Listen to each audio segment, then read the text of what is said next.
Want to know the secret to making people feel so comfortable around you that they just open up and share everything? It's not about being a perfect conversationalist or having some kind of magic power. It's about creating a space where they feel safe to be their true, unfiltered selves.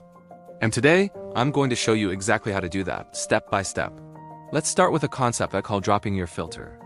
We all have this internal filter, right? It stops us from saying things that might be a little weird, a little quirky, or maybe just a bit too honest. We're worried about what other people will think. But here's the thing, when you constantly filter yourself, you're sending a subtle message to others that they should probably filter themselves too. It creates a stiff, formal atmosphere. To break that cycle, you need to be the one who goes first. Intentionally share something a little unusual about yourself. I'm not talking about confessing your deepest, darkest secrets to a stranger. It's much simpler. Maybe you mention your weird obsession with collecting vintage rubber ducks, or how you secretly enjoy pineapple on pizza, even though the internet says it's a crime. Or perhaps you share a funny, slightly embarrassing story from your weekend. When you do this, you're signaling, hey, I don't take myself too seriously, and I'm not here to judge. I'm okay with being a little weird, which means you can be a little weird too. This small act of vulnerability is like an invitation. It tells the other person that this is a judgment-free zone and it's safe to let their guard down.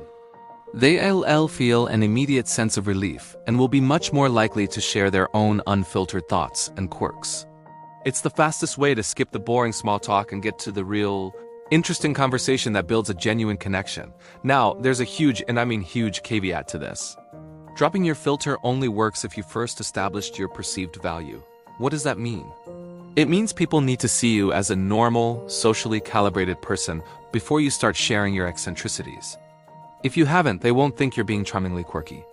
They'll just think you're genuinely weird or maybe even a little crazy. So, how do you establish that high perceived value? It comes down to the basics of human interaction that we often overlook. First, personal hygiene. It's non-negotiable. Make sure you're clean, you smell good, and you look like you take care of yourself. Second, your appearance. Your clothes should be neat, clean, and fit you well. They don't have to be expensive, but they should show that you put in a little effort. Third, social proof.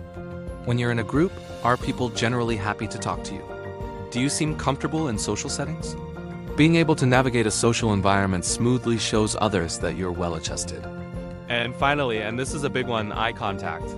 Can you hold a conversation while comfortably looking someone in the eye? Good eye contact communicates confidence and presence.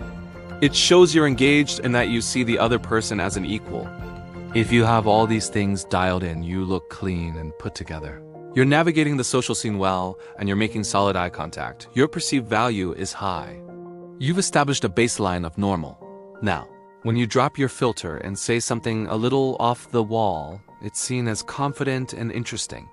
It adds a layer of depth to your personality.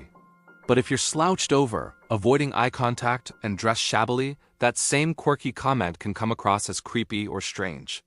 So nail the fundamentals first. Your foundation has to be solid before you can start building the interesting parts of the house. Think of it like this. A well-dressed, confident person saying, I sometimes talk to my plants is endearing. Someone who hasn't showered in 3 days saying the same thing is alarming. Get your perceived value right, and dropping your filter becomes a superpower. Alright, so you've established your value, and you've dropped your filter to create a safe space. Now comes the second powerful technique, asking assumptive questions. This is where you graduate from just having a conversation to truly connecting with someone on a deeper level. Most of us ask very basic surface-level questions. How was your weekend? What do you do for work? These questions are fine, but they rarely lead anywhere interesting.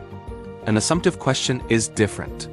It's when you make a calculated guess about someone based on what you're observing. You're paying close attention to not just what they say, but how they say it. You're watching their body language, listening to their tone of voice, and picking up on the little clues they're giving off. For example, let's say you're talking to someone and you ask them how their week was. They say, oh, it was fine, but their voice is flat, and they sort of sigh as they say it. The average person would just move on. But you, using an assumptive question, would pause and say something like, it sounds like it was one of those weeks where you just had to power through it, wasn't it? See the difference? You're not just asking a question. You're making a statement that shows you're listening on a deeper level. You're showing them that you see them. This does two incredible things. First, if your assumption is correct, you've just hit a jackpot of connection. The person will likely be taken aback for a second and then think, wow, this person actually gets it. They'll feel seen and understood in a way that rarely happens in everyday conversation. This immediately prompts them to open up about whatever was really going on. They might say, yeah, actually, work has been super stressful, and suddenly you're having a real conversation about something that matters to them, something they've likely been keeping bottled up. You've given them permission to share their suppressed thoughts and feelings, but what if your assumption is wrong? This is where the magic really happens, because there's no downside. If you say, it sounds like you had a tough week, and they reply, oh no, not at all. I'm just a little tired because I was up late last night celebrating my friend's promotion. You haven't lost anything. In fact, you've won. They'll correct you, and in doing so, they've just handed you a brand new, interesting thread for the conversation. Now you can ask about their friend, the celebration, what they did. Either way, whether you right or wrong, the assumptive question deepens the interaction and moves it away from boring generic topics. It shows that you are genuinely interested and invested in the person in front of you. You're not just going through the motions of a conversation. You're actively trying to understand them. This makes people feel incredibly valued and, as a result, much more willing to be open and honest with you. It's a powerful tool for building rapport and trust almost instantly. So let's bring all of this together. The journey to building deep, meaningful connections isn't about memorizing a few clever lines or tricks. It's about a fundamental shift in how you approach interaction. It starts with you. You have to be willing to be a little vulnerable first by dropping your filter. But you can only do that effectively once you've established your perceived value by taking care of your appearance and social basics. Then you shift your focus entirely to the other person.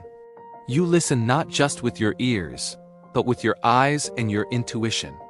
You pick up on the subtle cues and use assumptive questions to show that you are truly present and engaged. You make them feel seen, heard, and understood. But here is the most important part of all. Knowing this stuff is useless if you don't put it into practice. You can watch 1,000 videos like this one, and nothing will change if you don't actually go out and do it. It's going to feel awkward at first. You're going to make assumptions that are way off base. You're going to drop your filter and get a weird look. That's okay. That's part of the process. This is a skill, and like any skill, it requires practice. You need to turn these actions into habits. Make it a habit to check your appearance before you leave the house. Make it a habit to make eye contact. Make it a habit to share one slightly quirky thing about yourself in a conversation. Make it a habit to ask at least one assumptive question every time you talk to someone new. It's through this consistent action and habit building that real change occurs. You'll slowly start to see people responding to you differently. Conversations will become more interesting. Friendships will deepen. You'll find yourself building the kinds of genuine, authentic relationships you've always wanted. It's not magic, it's a practice. So start practicing today. Thanks so much for watching. If you found this helpful, give it a like and subscribe for more content on building better connections. See you in the next one.